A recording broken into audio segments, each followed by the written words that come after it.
रही है। देखिए, कृषि मंत्री विजय सिन्हा ने सोशल मीडिया पर एक बड़ी जानकारी दी है।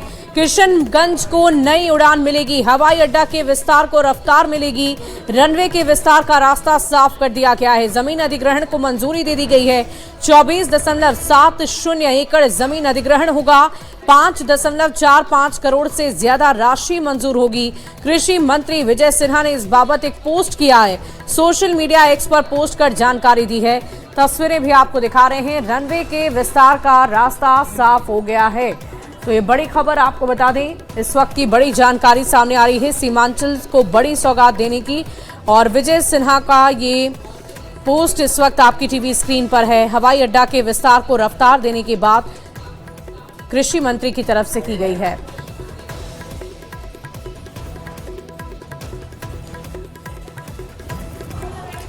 और इस बीच गोपालगंज से एक बड़ी खबर आ रही है। अनंत सिंह को लेकर भी बड़ी जानकारी सामने आ रही है। देखिए, बड़ी खबर यह है कि मोकामा विधायक अनंत सिंह को राहत मिल गई है। कोर्ट ने तत्काल गिरफ्तारी पर रोक लगा दी है। आर्म्स एक्ट में मीरगंज थाने में केस दर्ज किया गया है। एमपीएमएलए कोर्ट में सुनवाई हुई। 30 मई को सुनवाई की अगली तारीख मुकर्रर की गई है, तय की गई है। ये बड़ी खबर आपको बता रहे हैं। गोपालगंज से मोकामा विधायक अनंत सिंह को बड़ी राहत मिल गई है। आपको बता दें कि उपनयन संस्कार से जुड़ा हुआ ये पूरा मामला है, जिसका वीडियो सोशल मीडिया पर वायरल हुआ था, जिसमें हथियार लहराया गया, नर्तकियों ने नृत्य किया और इसी को लेकर काफी चर्चा हुई थी और इस पर केस भी दर्ज हुआ, जिसको लेकर कोर्ट में सुनवाई हुई है। और इस मामले को लेकर पूरी जानकारी देंगे न्यूज़ 18 संवाददाता गोविंद गोपालगंज से हमारे साथ जुड़ रहे हैं। गोविंद, क्या कुछ जानकारी है आपके पास? देखिए, मोकामा के बाहुबली विधायक अनंत सिंह पर मीरगंज थाने में आर्म्स एक्ट और वीडियो वायरल होने के मामले में एफआईआर दर्ज हुआ था। 2 और 3 मई को मोकामा के विधायक गोपालगंज पहुंचे थे और इसी मामले को लेकर आज गोपालगंज की एमपीएमएलए कोर्ट राजेंद्र कुमार पांडे की कोर्ट में सुनवाई हो रही थी। और सुनवाई के दौरान जो पटना हाईकोर्ट के अधिवक्ता है नरेश दीक्षित, उन्होंने मोकामा के जेडीयू जो विधायक है उनकी अग्रिम जमानत और तत्काल गिरफ्तारी पर रोक लगाने के लिए मांग रखी थी। कोर्ट ने तत्काल राहत देते हुए मोकामा के जेडीयू विधायक की गिरफ्तारी पर तत्काल रोक लगा दी है और अगली तिथि की सुनवाई 30 मई को मुकर्रर की है। देखना होगा कि 30 मई को अनंत सिंह को अग्रिम जमानत मिलती है या फिर कोर्ट क्या डिसीजन देता है। फिलहाल अनंत सिंह को कोर्ट से बड़ी राहत मिली है और उनकी गिरफ्तारी पर रोक लगी है। जी चलिए, बहुत शुक्रिया हमारे साथ जुड़ने के लिए गोविंद। और इस पूरी खबर पर आप लगातार नजर बनाकर रखें, हम फिर आपसे जुड़ेंगे और पूरी जानकारी लेंगे। और देखिए, इंडो नेपाल बॉर्डर पर चल रहे तनाव की स्थिति को देखते हुए बैठकों का दौर लगातार जारी है। और इसी बीच एक और बैठक रखी गई जिसमें चर्चा हुई है। ये समन्वय बैठक थी जिसमें चर्चा इंडो नेपाल बॉर्डर पर बढ़ाई गई सख्ती को लेकर की गई है। और इस बैठक में तरह तरह की चर्चा हुई है। अधिकारी भी मौके पर मौजूद रहे हैं, जिसकी पूरी जानकारी आपको हम दे रहे हैं। बैठक में सीमा पर कानून व्यवस्था मजबूत करने और दोनों देश के बीच बेहतर समन्वय बढ़ाने पर चर्चा हुई। अधिकारियों ने जाली नोट, अवैध हथियार, ड्रग्स, शराब, तंबाकू, अन्य प्रतिबंधित सामान की तस्करी को रोकने के लिए संयुक्त कार्रवाई पर जोर दिया है। साथ ही क्रॉस बॉर्डर क्राइम कंट्रोल और त्वरित सूचना आदान प्रदान को लेकर रणनीति बनाई गई, ताकि सीमा क्षेत्र में सुरक्षा व्यवस्था और भी अधिक मजबूत की जा सके।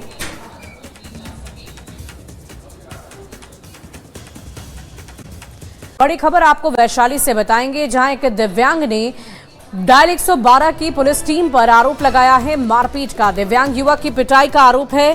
पूरी घटना दुकान में लगे सीसीटीवी कैमरे में कैद हो गई है। पीड़ित मनीष कुमार जन्म से ही दिव्यांग है। मनीष का आरोप है कि डायल 112 की टीम दुकान पर पहुंचती है, गाली गलौज करती है, कांस्टेबल उनके साथ मारपीट करते हैं। दुकानदार ने भी पुलिस पर दुर्व्यवहार का आरोप लगाया। इस घटना के बाद पुलिस की कार्यशैली पर सवाल उठ रहे हैं। 112 क्या बोल रहे थे? ऐसे गाड़ी को गिरा है कि नहीं कहीं कि नहीं गिरा है। जैसे पाइप मेरा तुम्हारा मनीष कुमार। कहाँ है घर? अनापदुल्ला। क्या घटना हुआ है? ये पुलिस आके हमको मारा 112। 112? गाली भी दिए हैं? हाँ, गाली दिए हैं। कौन कौन मारे हैं? एक पुलिस जेंट्स था, एक लेडीज था। कहाँ का घटना है ये? ये चप्पल दुकान में डिजिटल बाजार। और इसी बीच नवादा से एक बड़ी खबर, हॉरर किलिंग से जुड़ा हुआ मामला सामने आया, जहां पिता ने अपनी शादीशुदा बेटी की गला दबाकर हत्या कर दी है। गला दबाकर हत्या करने का आरोप लगा है। सबूत मिटाने के लिए नदी में शव को गाड़ा, शव को बोरे में भरकर नदी में गाड़ दिया। 30 अप्रैल की यह घटना बताई जा रही है। आरोपी पिता, मां और भाई गिरफ्तार है। कौड़ी हारी नदी से शव बरामद हुआ है। पिता ने अपना जुर्म कबूल भी कर लिया है। धमौल के धरहरा गांव की घटना बताई जा रही है। और इस खबर के अधिक जानकारी के साथ न्यूज 18 संवाददाता नवादा से अनिल विशाल फोन लाइन पर जुड़ रहे हैं। अनिल, ये बताइए कि इस हत्या के पीछे का मकसद क्या है? क्या इस बाबत कोई जानकारी सामने आई? एक पिता ने अपनी पुत्री की हत्या क्यों कर दी? जी देखिए, ये काफी लंबे अरसे के बाद नवादा जिले में कोई हॉरर किलिंग का मामला जो है सामने आया है। और जो पुलिस को जब इसकी जानकारी मिली, तो चूंकि कल रविवार को ही पुलिस को किसी सूत्रों से यह जानकारी मिली कि पिता ने अपनी ही बेटी की गला दबाकर हत्या कर दी। और जब पुलिस ने जब उनके घर पे रेड की तो वो उसके पिता सहित उनके पत्नी और बेटे को भी गिरफ्तार कर लिया। और उसमें जो चौंकाने वाला जो बात जो सामने आया है कि पिता ने बताया कि वो अपनी बेटी के चरित्र से वो काफी परेशान थे और विगत 2 साल पूर्व उन्होंने उसकी शादी भी की थी। और शादी के 6 महीना बाद ही उसके पति ने उसे छोड़ दिया था और तब से लेकर वो घर में ही रह रही थी। और इस दौरान उसके रहने से उन्हें काफी परेशानी हो रही थी और उसके जो चरित्र जो थे वो सही नहीं बताए जाते, जिससे तंग आकर उस पिता ने अपनी बेटी की गला दबाकर हत्या कर दी। और प्लान के तहत बॉडी को जो है पहले नदी में जाकर गाड़ दिया। और हत्या की जो घटना जो है वो अप्रैल माह की बताई जा रही है। जब बॉडी दोबारा से नदी के सरफेस पे जब फ्लोट करने लगा तो वो लोग फिर से नदी गए और उसके बाद फिर उसे नदी के अंदर गाड़ कर आ गए। और इस दौरान पुलिस को बड़ी लीड मिलती है और पुलिस ने जब उसे जब स्पॉट पर लेकर जाके जब सत्यापन किया तो वहाँ पे बॉडी को निकाला गया और बॉडी जो है काफी डिकम्पोज हो चुका है और उसे फॉरेंसिक जांच के लिए उसे पटना भेजा जा रहा है। इस प्रकार से पुलिस ने एक लीड लेते हुए एक हॉरर किलिंग का मामला सामने लाया है। और इस मामले में 3 लोगों की गिरफ्तारी भी हो चुकी है और उनका अभी जो है थाने में कन्फेशनल रिकॉर्ड कराया जा रहा है। जी चलिए, बहुत शुक्रिया अनिल हमारे साथ जुड़ने के लिए, तमाम जानकारी के लिए। तो ये नवादा से हॉरर किलिंग से जुड़ा हुआ मामला आपको बता रहे थे। कौड़ी हारी नदी से शव को बरामद किया जा चुका है और फिलहाल एक्शन मोड में पुलिस नजर आ रही है।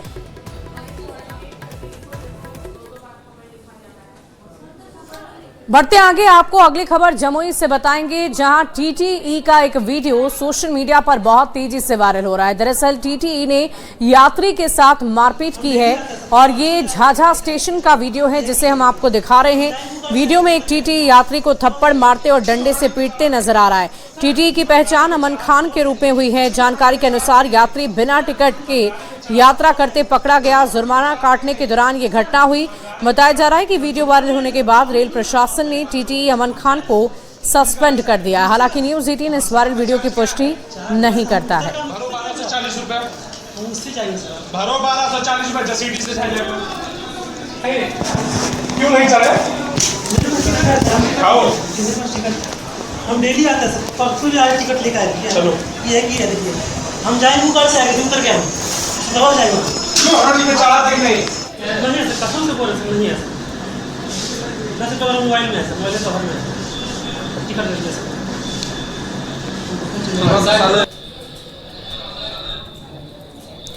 तो जमुई से इस आई वायरल वीडियो की तस्वीर तो आपने देख ली, लेकिन अब आपको आरा में लगे भीषण जाम की तस्वीर भी दिखाएंगे। दरअसल आरा से खबर सामने आ रही है, जहां नो एंट्री का पालन ना करने की वजह से भीषण जाम की स्थिति हो गई है शहर में। और सोचिए, इस बढ़ते तापमान में लोगों को भारी परेशानी हो रही है। 12 घंटे से भी अधिक का ये भीषण जाम है और 8 से 10 किलोमीटर तक ये लंबा जाम लगा हुआ है। नो एंट्री का पालन ना करने की वजह से ये जाम की स्थिति है। 12 घंटे से भीषण जाम में लोगों का हाल बेहाल हो चुका है। और इस खबर की अधिक जानकारी देंगे न्यूज 18 संवाददाता चंदन हमारे साथ आरा से फोन लाइन पर जुड़ रहे हैं। चंदन, क्या कुछ जानकारी है आपके पास? जाम किस स्थिति में लगा है और 12 घंटे हो गए, अब तक क्या ट्रैफिक पुलिस की तरफ से जाम को खाली कराने की कोशिश नहीं की गई? बिल्कुल, देखिए पूरा मामला जो है सड़क जाम से जुड़ा हुआ है और इस सड़क जाम ये जो है भोजपुर जिले के लोगों के लिए, आरा शहर के लोगों के लिए लगातार हर रोज नासुर बनता जा रहा है।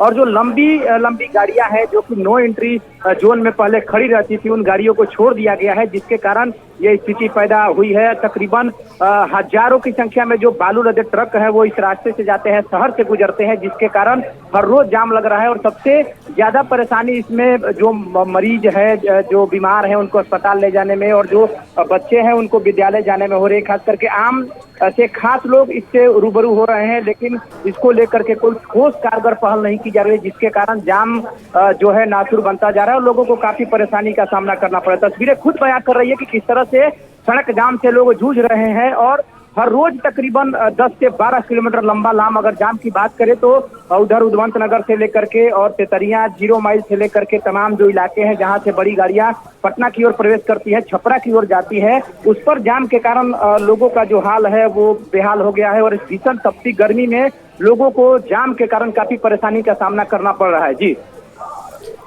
वाकई चंदन, हम उम्मीद करते हैं कि न्यूज़ 18 पर दिखाई गई इस तस्वीर का कुछ असर होगा और जाम को इस तरह से ना लगने दिया जाए, इसकी उम्मीद न्यूज़ 18 भी करता है। बहुत बहुत शुक्रिया आपका हमारे साथ जुड़ने के लिए। बढ़ते आगे, अगली खबर आपको भागलपुर से बताएंगे, जहां अनुमंडल अस्पताल से शराब पार्टी का एक वीडियो बहुत तेजी से सोशल मीडिया पर वायरल हो रहा है। अस्पताल के प्रभारी का है ये वीडियो जो सोशल मीडिया पर वायरल है। अस्पताल के प्रभारी पवन कुमार गुप्ता अस्पताल के कमरे में सहयोगियों के साथ शराब पार्टी कर रहे हैं। हालांकि न्यूज़ 18 इस वायरल वीडियो की पुष्टि नहीं करता है, लेकिन आप तस्वीरें देखिए कैसे शराब पार्टी चल रही है अस्पताल के भीतर ही। न्यूज़ 18 इस वायरल वीडियो की पुष्टि कतई नहीं करता। शराब पार्टी का ये वीडियो बहुत तेजी से सोशल मीडिया पर वायरल हो रहा है और इस खबर की अधिक जानकारी दे रहे हैं न्यूज़ 18 संवाददाता आशीष रंजन हमारे साथ भागलपुर से फोन लाइन पर जुड़ रहे हैं। आशीष, इस वायरल वीडियो के बारे में जानकारी दें। ये वीडियो तेजी से कल से ही वायरल हो रहा है, जिसमें प्रभारी जो हैं पवन कुमार गुप्ता अपने सहयोगियों के साथ अस्पताल के कमरे में जो है शराब पार्टी करते नजर आ रहे हैं। वहीं इस मामले को लेकर जब सिविल सर्जन से हमने बात की है अभी फोन पर, तो उन्होंने कहा कि एक वीडियो कब का है, लोग पानी पीते हैं या चाय पीते हैं तो ऐसा वीडियो बनाकर लोग वायरल कर रहे हैं, ये ठीक नहीं है। वहीं साफ तौर पर तस्वीरों में देखा जा सकता है कि शराब पार्टी की जा रही है वहां, और कहीं न कहीं जो वरीय अधिकारी है वो बचाने का जो है प्रयास कर रहे हैं। जी चलिए, बहुत शुक्रिया आशीष हमारे साथ जुड़ने के लिए, तमाम जानकारी के लिए। और ये तस्वीरें लगातार हम अपने दर्शकों तक पहुंचा रहे हैं। हालांकि न्यूज़ 18 इस वायरल वीडियो की पुष्टि नहीं करता है।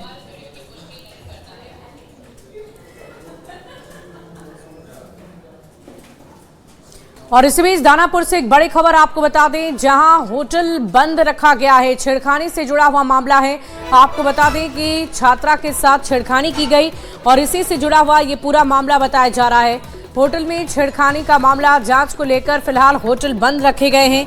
पुलिस हिरासत में 2 आरोपी हैं। मैनेजर और 2 स्टाफ की तलाश लगातार तेज कर दी गई है। परीक्षा देने आई छात्रा के साथ छेड़खानी हुई थी।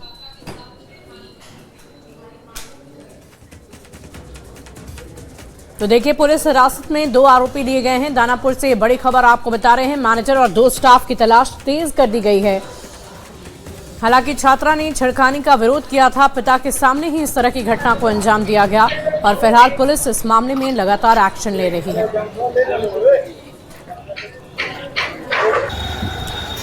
हम मौजूद हैं रूपसपुर थाना क्षेत्र के उस होटल के पास जहां एक पिता के लिए दर्दनाक रात गुजरी। जी हां, यही वो होटल है जहां पर जो है एक पिता के सामने ही उसकी पुत्री को स्टाफ खींचकर ले जाने लगा और छेड़खानी करने लगा।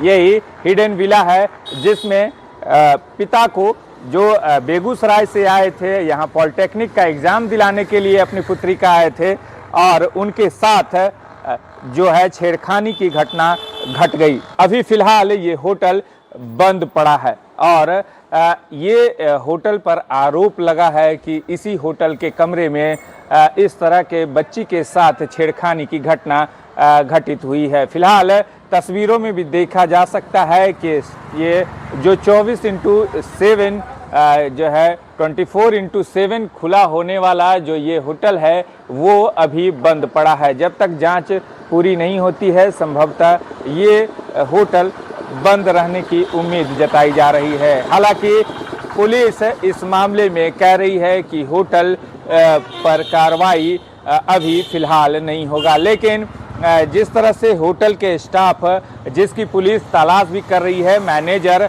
और 2 स्टाफ और की तलाश की जा रही है और उन्हें खोजा जा रहा है, उनके लिए छापेमारी किया जा रहा है, लेकिन अभी तक वो पकड़ में नहीं आए हैं। इस मामले में पुलिस लगातार उनको गिरफ्तार करने में लगी हुई है और इस मामले में एक बात और भी सामने आ रही है कि जांच जो होनी चाहिए वो उस जांच में अभी एफएसएल की जांच संभवतः नहीं हुई है, जो इशारा करती है कि इस जांच में, पुलिसिया जांच में कमी है। हालांकि पुलिस लगातार इस मामले में कार्रवाई भी कर रही है और एक आरोपी सत्येंद्र को गिरफ्तार भी की है और जेल भेजी है। बाकियों की गिरफ्तारी के लिए पुलिस कार्रवाई कर रही है।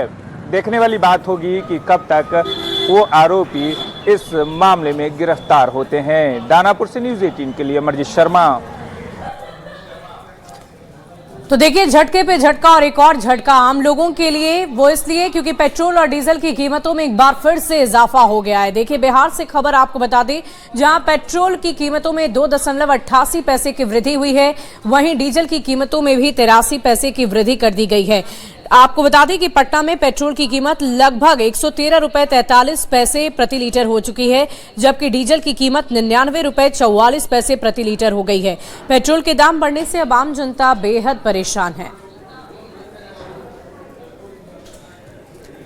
और देखिए, देश में पेट्रोल डीजल की कीमतें लगातार बढ़ रही है। भारत अपनी जरूरतों का अधिकांश तेल और गैस विदेशों से आयात करता है। ऑयल मार्केटिंग कंपनियों को हजारों हजार रुपए का नुकसान हुआ है, जिसमें कीमतें बढ़ाना अनिवार्य कर दिया गया है। हालांकि माना जा रहा है कि अगर अमेरिका ईरान के बीच कोई समझौता होता है तो आने वाले भविष्य में कच्चे तेल की कीमतों में नरमी आ सकती है। आगे चलकर पेट्रोल डीजल की कीमतों में राहत मिल सकती है। आपको बता दें कि सिर्फ भारत ही नहीं बल्कि तेल का बड़े पैमाने पर उत्पादन और निर्यात करने वाले देश जैसे अमेरिका, यूएई और कनाडा में भी तेल की मौजूदा कीमत भारत से ज्यादा बताई जा रही है। और देखिए, पिछले 10 दिनों में लगातार तीसरी चौथी बार पेट्रोल डीजल की कीमतों में इजाफा हुआ है और इसको लेकर अब सियासी गलियारे से भी प्रतिक्रियाएं सामने आ रही है। इस बीच विजय चौधरी ने कहा है कि सभी जानते हैं कि पूरी दुनिया में ऊर्जा और तेल वैश्विक संकट है, फिर भी भारत में केंद्र सरकार की आर्थिक नीति की वजह से आम लोगों पर एक साथ भारी बोझ नहीं पड़ रहा है। ये जो प्राइसेस बढ़ रहे हैं, ये बोलिए दुनिया भर का कोई ऐसा आदमी है जो नहीं समझ रहा है क्यों बढ़ रहा है, बल्कि अपने देश की खासियत यही है कि जितना बड़ा संकट है, जितना बढ़ना चाहिए, उसको भी सरकार की सफलता ही है कि उसको नियंत्रित करके बहुत कम मतलब उसमें बढ़ा रही है। बहुत कम रुपयों का इजाफा दाम में हो रहा है। नहीं तो जितना बड़ा संकट है और पूरी दुनिया झेल रही है, कोई अकेले भारत में पेट्रोलियम पदार्थों का दाम थोड़े बढ़ रहा है, पूरी दुनिया में बढ़ रहा है।